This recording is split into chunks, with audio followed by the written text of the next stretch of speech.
Well, good morning, Oakcrest. Welcome back. We do have a very special show lined up for you today. I'm here with two wonderful gentlemen, Tom Foster and Jim Wetzel, two members of the Village Vaudevillians.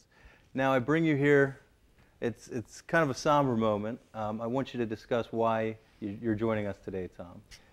Well, we're here today to announce the demise of the Village Vaudevillians. We have a small board of folks who contribute ideas in the past, and the last meeting we had, we decided that our run was over, our time had come, and we were going to call it quits. Okay. Well, I'm sorry to hear that, but when I did hear that, I said, there's no way we're just letting them retire. They're not just walking out. They have to come on Good Morning Oakcrest one more time, and we have to officially say goodbye. In the Oakcrest way, you know, show some embarrassing clips, bring back some old memories. Plenty of those. So that's what I'd like to do with you gentlemen today. First of all, what would you say? I know that there's a whole work of art here to look back on, but what would you say is your favorite moment?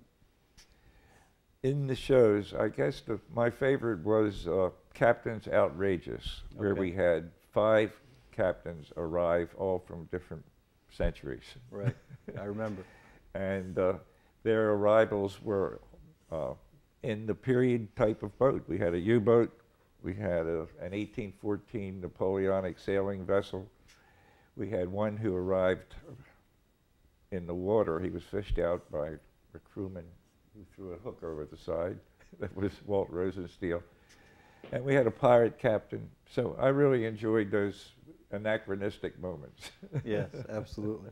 Well, let's go back, okay? Before Captain Outrageous, there were many, many other shows. Mm-hmm. When you first got to Oakcrest, what told you, what was that voice in your head? Why did you decide to do this? Well, first of all, when I moved here in 1995, there were only 2 resident buildings, and that was Walden and Park, Walden Court and Park Terrace. So the population was so small and there was no dining room. So everyone gathered in banners for everything, church services, meetings, clubs, bingo. And on Sunday nights, we had a snack sharing. People brought whatever beverage they wanted, and I played the piano. Okay. Folks gathered around and sang, and after several Sundays, Vi Jasper, who was an early resident, did a Judy Garland thing and said, let's put on a show. And I, as Mickey Rooney, said, all right, I'll write a script. And I did. And we went to John Cochran, who was then the executive director. And I said, we'd like to put on a show, Mr. Cochran. And he said, fine, where do you want to do it? And the Fireside Dining Room was just opening. And I said, well, the Fireside is about the only place that will hold an audience. So he, without knowing what kind of crazy people he was talking with, rented a stage for $700. Okay. And he put it right where the current salad bar is. And we did it cabaret style. And it was an old-time melodrama called Virtue's Reward. Oh, yes. But before this, I mean, you had no experience with theater, right? You were a math teacher. I was a math teacher.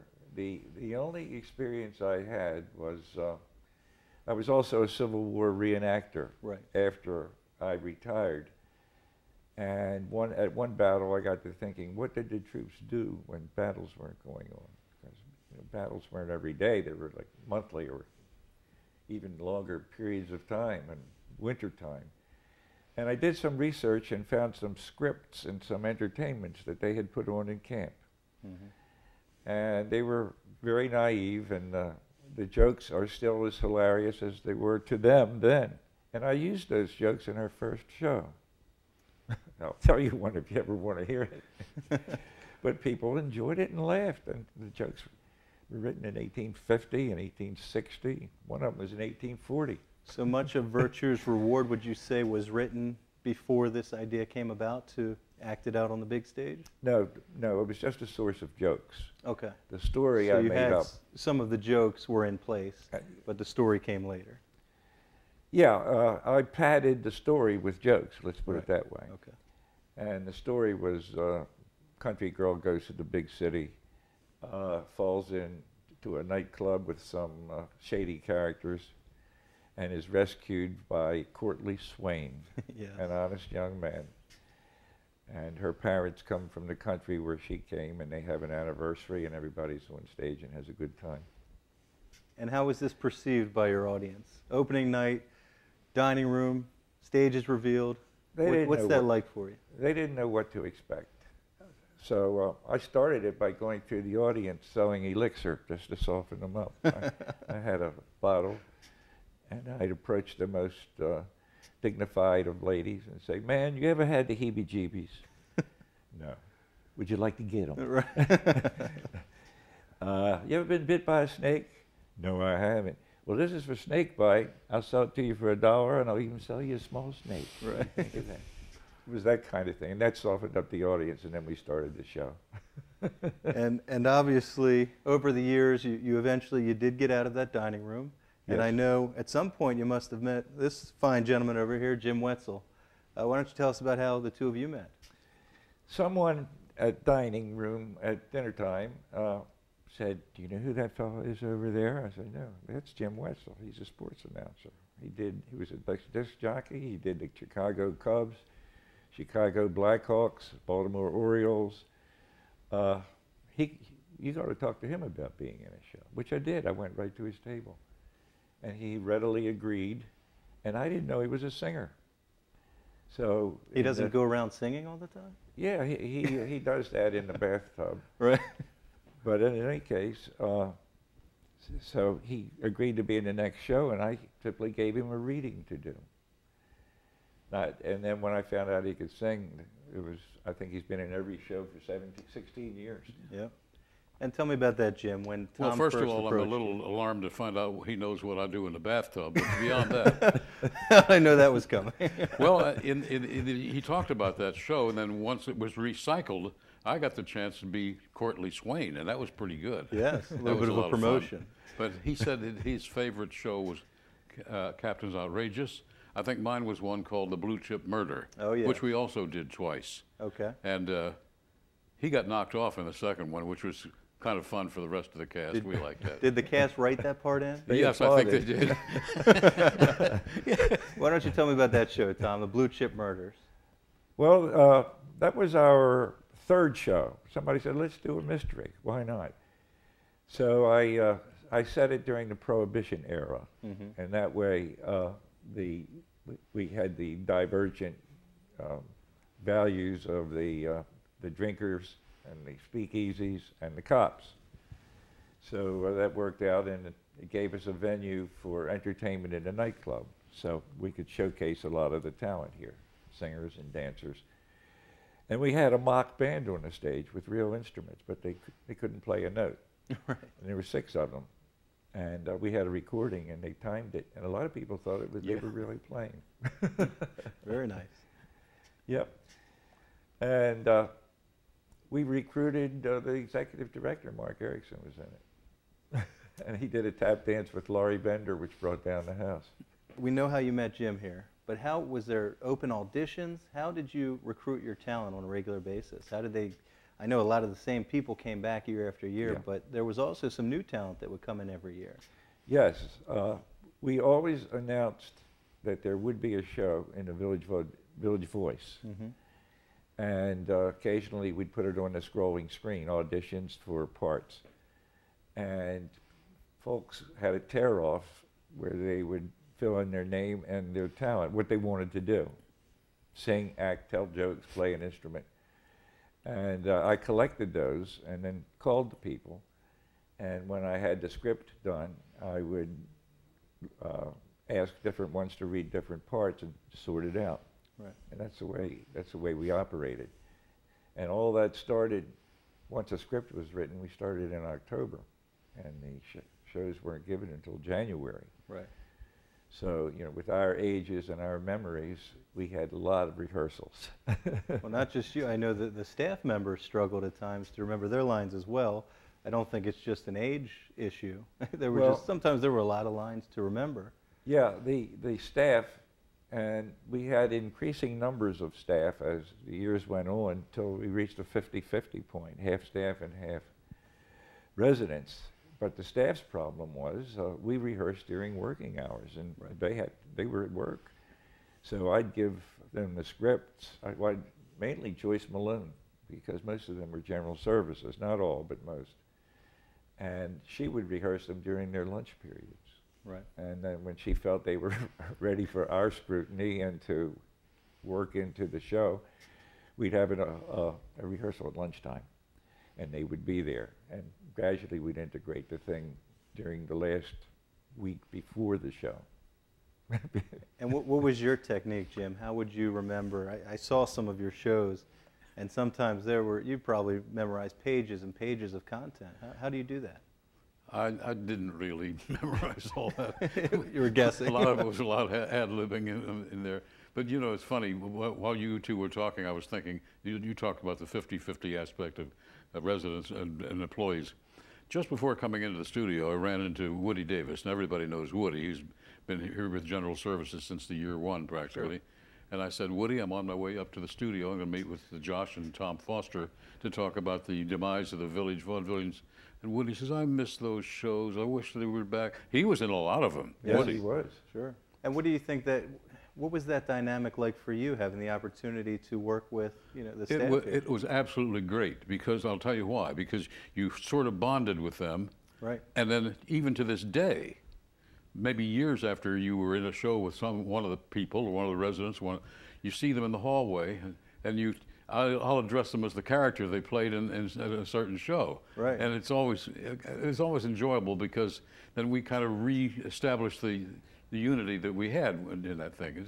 It's neat. I would take it actually one step further than that and say everybody that came out to see the shows, you'd have, residents and staff in that audience that you would never interact with, that are shaking your hand at the end of the show. Yes. So that opportunity in itself was huge for somebody like me that had the chance to see that. We always had a receiving line. Right. And it would take half an hour for everybody to go through it with 250 people in the audience. But it was worth it. I know that was something that always seemed important to you, was having the cast line up at the end and have that receiving line. Why do you think that is? Well, a lot of the people who were in the show had very close friends who didn't live here, and hadn't seen in a while but heard about it. There were lots of relatives who came. One, Andrew Kleinschmidt's mother came up from Florida to see him perform. Yep. So there was a lot of human interaction and sentiment about relatives, close friends, residents who live here, non-residents. So the receiving line had an important function. And regardless of how long it took, everybody participated, and that was very gratifying. Now we talked, I know these started in the dining room. What was the year? Was it the third year that you made it to the auditorium? Second. That was the second year. Okay, so what was the dynamic? How was that different? Before in the dining room, you kind of had the audience right on top of the performance almost. Right. And then you're going to the auditorium. Does that change the dynamic of a show? Somewhat, yeah, because A, a lot more space. Sure. And B, how do you use all that space so that it doesn't look bare? So you have dance hall girls here, and you have reporters there to try to fill up the space. In some cases, we had people on stage who didn't have anything to do but sit there, because we wanted to fill that empty space. Right. But that problem quickly disappeared as the scripts expanded the numbers. That is a huge stage down there to fill. It is. But another thing that happened there that I found interesting, in view of the question you just asked a while about changing the dynamic, on several occasions, we brought the show out into the audience. Tom, you did that the elixir thing out into the audience. Right. And also were a couple other things with people. I remember your granddaughter running through with a newspaper. Yeah, that's right. At one point. That's right. I came down the aisle with Ann Williams, the associate pastor. She was Sister Grace. She had on a black bonnet. And we went through the audience. And I said, here's Sister Grace. She's been deaf as a stone since the day she was born. Can you hear me, Sister Grace? Yes? No, doctor. Takes a swig of elixir. Can you hear me now? Yes, doctor, it's a miracle. Hallelujah. We were right in the audience doing that nonsense. Now, what you just said reminded me of something else we need to talk about. Not only did you have, you know, presentations on the stage once a year, you did a lot for the TV studio right here. There were a lot of performances over the last 15 years that are definitely worth talking about. You reminded me of that. I think it was "Tell Me Where It Hurts" is what I was thinking of when you said that. And it was Jim, I think, in that skit. And they were saying, "Does it hurt when you do that? When you do that? Well, don't do that." Yeah. So talk to me about how that relationship started with the TV studio and how you started doing these skits. My first relationship with the studio was Brent Hoffman called in several of us whom he knew were interested in theater and asked us about shows that might go on. And that's when I suggested a quiz program. So we did that, and that was my first acquaintanceship with the studio. Which is now Mind Over Memory. Yeah, Mind Over Memory. Still going. That's right. So being idle between January auditorium shows, I dreamed up an April Fool's show. And it was Dream Date. And it was senior citizen dream date, right. So that lent a bit of comedy to it. And after that, we did 11 April Fool's shows, one sillier than the next. In fact, walking down the hall, Jim remembers a person, two women talking. We were behind them, and one of them said, "What did you think of the show?" And the other one said, "Oh, it was silly." And that's exactly what we wanted. Right. Mission accomplished, right? Mission accomplished. But I was about to say, I mean, that's a dangerous thing to do in this community. Some people have trouble taking a joke at times. So you have these April Fool's shows. Were you getting that when you would walk down the hall? Sometimes people would actually think that some of these things were serious. That's right. I know newsletters and things like that have come out, and people thoroughly get upset about what just happened, but it was all, you know, comedic relief. Yeah, we had... and Tell Me Where It Hurts, was that what the name of it was? Yeah, we had the doctors quick candid camera zoom in when they're meeting, and they were playing Monopoly. Right. And then when they saw the camera, one of them said, "You know, the price of mercurochrome has really gone up." Now, I haven't seen mercurochrome since I was a kid. And the other one said, "And you can't get Band-Aids anymore." And that was the total of their medical experience. I like the one where we were in the actual medical center. Yes. We were shooting, and little Walt Rosensteel was sitting there with an arrow through his head. The doctor says to him, "Does it hurt a lot?" He says, "Yes, I think I have an ingrown toenail." I remember that, yeah. What seems to be a constant theme throughout those shows and, you know, all of the plays over the years is bringing Oakcrest into it, bringing that Oakcrest humor. So I guess a lot of your content was just written as you were, you know, living your years here. You know, the content would kind of write itself. That's what I'm getting. That's very true. Very true. We did. Many of the April Fool's shows were spoofs of departments here. We had a marketing spoof, a medical center spoof, a dining room spoof. I remember the one where my wife, Jean, was the teacher training new staff to say no problem, because whenever you ask staff to do something, no problem. Particularly in the dining room, but elsewhere, the answer is always no problem. So she had them rehearse. Ready? No problem. Repeat after me. No problem. And so it went. But yes, you're right. Much of it was Oakcrest-related type humor. And people recognized it right away. So what are you going to miss most? Doing it. The busy pressure of, I think I miss the pressure because I like to respond to tough situations. And golly knows I presented a lot of them. But I like to work with deadlines, and I like to meet responsibilities. And the only one I have now is the Village Voice, which takes a lot of time, and I'm thankful for that. But I don't you're certainly not working with as many people. No, it's a little more sedentary, unfortunately. What was the largest crew, do you think, that you ever worked with? I went through my files of programs with that, and at one point we had 56 people on the stage. that was Journey to Aspidistra. Mm-hmm. And Aspidistra was an island of castaways, and they were from all different countries. So that gave me an opportunity to have German songs, Irish songs, all kinds of French songs, and they were all castaways. But it was 56 people on that stage, and that's a lot of residents and staff both. And we used a lot of dining room servers. Those young people are really faithful. One Mm-hmm. girl, I think, has been in about 10 shows. Sure. From high school, junior high to high school to college. Mm-hmm. That's Julia, right? Yes.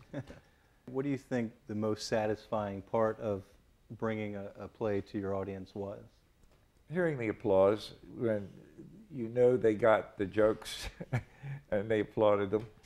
You know, W.C. Fields once wrote that much of humor is based on mistakes made by other people, whether they trip over a banana peel or whatever. And I once heard a few ladies in line to buy tickets saying, "Oh, I always go to the first performance because that's when they make mistakes and they're really funny." And another one said, "Oh, I never go to the first one because they haven't worked it all out yet." So what I have done several times is write in mistakes purposefully into the script so the audience thinks we're really messing up, but it's all scripted. An example of that would be in the Triumph of Temperance. I'm the villain, Mr. Muckraker, and I knock on the door of the poor folks during a blizzard.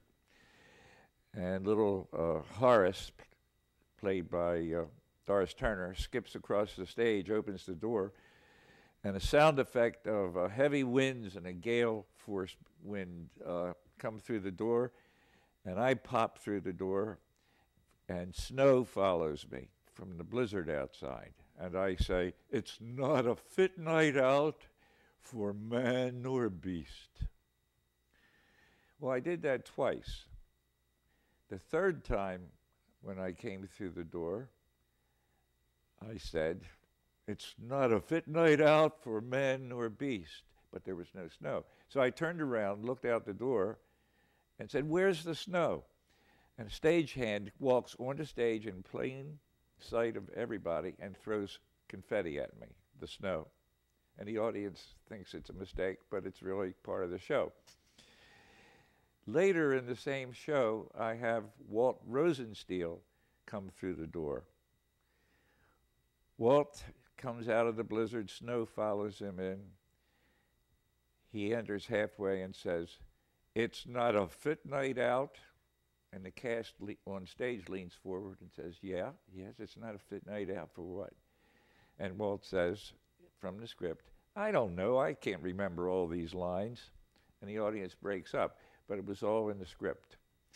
And that's an example of playing mistakes for laughs. And the beautiful thing about it is you could go to the show, and I mean, we know you're not here, you're not doing it for the money. It was a $2 show. $2. I mean, anybody could go to the show, and where else can you get that kind of entertainment for $2? These were full-length shows, too. Yeah. They were, I tried to time them at 1 hour and 45 minutes plus intermission. And they were all within 5 minutes of that constraint. And as a result, you know, people got an intermission. They, for their $2, if they didn't like it, they could leave. But we didn't have very few people leaving at all. Right. The only empty seats we ever had were people who forgot the night of the show. Right. I always worried about the woman, and I wonder to this day about the woman that I was in front of going down the hall, heading to do the show. And she said to her companion, "This better be good. I'm giving up bingo for this." Oh, not bingo. And I went, "Oh, I hope it was all right for her." I'd be remiss without mentioning Irma Seitz. Yes. Irma was our business manager and spent hours working out how many tickets to sell, where, how to equalize the demand, because most of them were sellouts. The only ones Sure. that weren't were generally with the matinees, and we did that mainly for people in RG, so they could come over during the day. But Irma worked all that out and equalized the numbers available, both to residents, staff, and relatives, which was complicated. and had a whole army of ticket sellers doing that. And she, furthermore, was able to accommodate people with wheelchairs and so on and so forth, so that she thought of everything. Yeah, that's the thing. Somehow, everybody got in. Everybody that wanted to see that show managed to see that show, you know? Yeah, and what few realize is after a certain few minutes, if people didn't show up, she'd resell their tickets. Right, and they would be sold. Yeah. One thing we have never talked about on this show, though, is where, I know it's not a whole lot of money, but over as many years as it's been, some money has been accumulated. So where does that money go? Well, over the years, we have donated money essentially to the auditorium for microphones, spotlights, receivers for portable mics. Cameras. Cameras, right. In fact, we installed a monitor backstage, right, so people waiting to go on could see the camera, what the camera on the back wall was shooting, so they know their cues. Well, that's a great thing. I know we used to hear a lot about people not knowing what was going on out there, when to go out on the stage, when their part was. So that was a great addition. I think we put the floodlights in too, didn't we? Yep. Yes, we did. Yeah, we put in floodlights. We put in hanging mics. Yes. And people might not know this, but you actually just had installed in the auditorium brand new lighting as well. I heard a comment about that. Somebody said it was really brighter now. Yes, it the sure automatic is. curtain. Automatic curtain. Oh yeah, the electric curtain puller. Because that pulling those lines is pretty tough. We've worn out several stagehands doing it over the years. So I know a lot. I wanted to bring that up because I know a lot of people don't know that. You know, even though it is that $2 ticket, some really nice things have been donated by the Vaudevillians, and everybody here really does appreciate that. I wanted to thank you both. Well, thank you. Yeah, we totaled over the years, it was $28,000 from just $2 tickets. We have a room backstage full with costumes, which we are also leaving to whomever wants to borrow them. That was going to be my next question. What happens to that room, all those costumes? I don't, frankly, I don't know. Frankly, my dear. But there are costumes there from every period of American history back to colonial times. And foreign costumes. We've got kimonos, we've got dirndls from Germany. We have clown costumes, character outfits, wigs, props. I'll sell you half a dozen kazoos if you ever want a kazoo. I was just thinking that's exactly what I need in my life, especially with a 3-year-old son. You know, that would be perfect. I'd really love to sleep at night, but thank you. Any combs over there? The story about the lady? Oh, well, in attempting to recruit new folks, John Gantz and I put on crazy costumes and sat at the Fun for All, where people come through making themselves acquainted with each organization at Oakcrest. Right. And we had a table for the Village Vaudevillians. And I had a sign-up sheet for folks who might be interested in joining us. And I had different columns, and one lady said, signed, musical instrument, plays a musical instrument. Had her phone number, so I called her the next day. And I said, really glad you signed up. What musical instrument do you play? She said, the comb. You know, tissue paper you hum into. They might not have been big when you were a child. I have never heard of that. Yeah. Well, if you take a piece of tissue, a thin napkin or toilet tissue. Can we do a demo here? Wrap it over a comb and hum, you get a kazoo sound. Oh, wow. And that's all that's in a kazoo, really, is tissue paper with an air hole. And that's what the lady said she could play. And I thanked her profusely. Right. We have some real kazoos in our prop room. Right. And if the time ever comes, we'll certainly call you. Yeah, absolutely. I want to make a point about Joyce Malone. Yes. Joyce is solely responsible for getting together the general services people who were in our show. And without them, we couldn't have done it. Oh, I didn't know that. Yeah, Joyce would get them together. There would be Woody and Bob Wilhelm, Rich Del Gavio, George Patty. And Joyce. And Joyce, who could tap. Joyce is a good tap dancer. And she would gather them and make sure that they knew their part. She did all that. Joe Jones was another. Yep. So my thanks goes to the general services folks as well. And marketing. Laurie Bender was in, I think, 14 out of 16 shows. Yes. 14 out of 16. And you know, I was looking at the old tapes, and I have to tell you, over those 15 years, I don't think she looks any different. No. She does not age. She isn't. And I know her right age, but I'm not going to tell.